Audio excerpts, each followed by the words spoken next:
Most of my life, I feel like I've been trapped by my own sin and shame until these past few years, where I really feel like God spoke to my heart in a way that has just made some amazing changes in my life. When I was little, at 4 years old, my mom committed suicide, and that is something that left me feeling pretty confused. Maybe not at the time, but just very, abandoned, and, I just didn't know.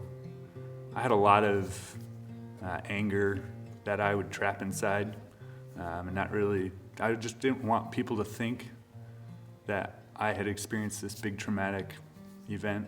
I just wanted to be normal, but by doing that, I was really causing some deep-seated issues. During those years growing up, because I wanted to live a normal life, I think I just, I tried not to act out at school where people would see me, but behind closed doors, I probably wasn't acting in a healthy way.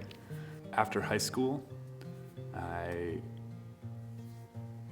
don't know, it was my first year, in a new environment, and that was tough because I was away from all my friends, and it was just a different rhythm of life, and I think the anger probably started building. Shortly after that, my parents got divorced, and that was another just really difficult. I don't know if at this point I felt abandoned anymore. I just felt like it's just another thing, and I just felt more alone. Yet, like, all right, you just got to do this on your own. Those last few years of college, I pretty much just lived for myself. I didn't really put value in God. I didn't put much value in going to church. I didn't put much value in picking who my friends were going to be, and that led to a lot of just destructive decisions. But all this while, I would have occasional moments where, like, God would tug on my heart, and God would put just some tiny little thing in my path that would create some sort of desire that I didn't really know what I was feeling, but I just knew that I liked it, and I wanted that, and just wanting to be around people that I knew could support me, and push me to live a life that I knew had value and was worthy.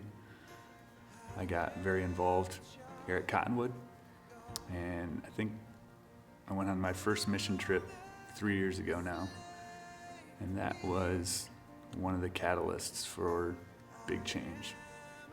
Corey and Eric asked me to come as a leader, but I was probably one of the students who needed it more than anybody. I was able to just experience so much love from everybody around me, which I don't think I had ever really felt, ever.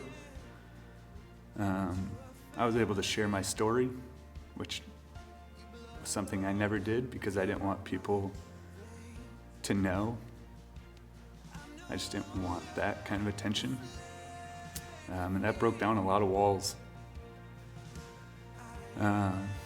After that, I continued spending my time with that youth group, and that was, I still made a lot of mistakes. I still do. But just that continual time spent with those people are what, just kept filling me slowly. By the next trip to Midland, the guy speaking just hit some amazing points talking about God's love. And that was the first time when I realized how much God loved me. And it was the only reason that I could love the people around me so much was because of the way He has loved me. Not because of the way anybody else has, but just because of what He's done. Even despite all of the brokenness, It's his love that is the only thing that's gotten me to where I am today. I think that moment, when that happened in that gym, I just sat there and cried. And it was because for the first time I realized that God, this whole time, even when I was 4 years old, when my mom committed suicide, ever since that time, he was protecting my heart. And that has given me purpose and hope. And I know that it doesn't matter what has happened to you, that he can fix anything. I want to have purpose in my life.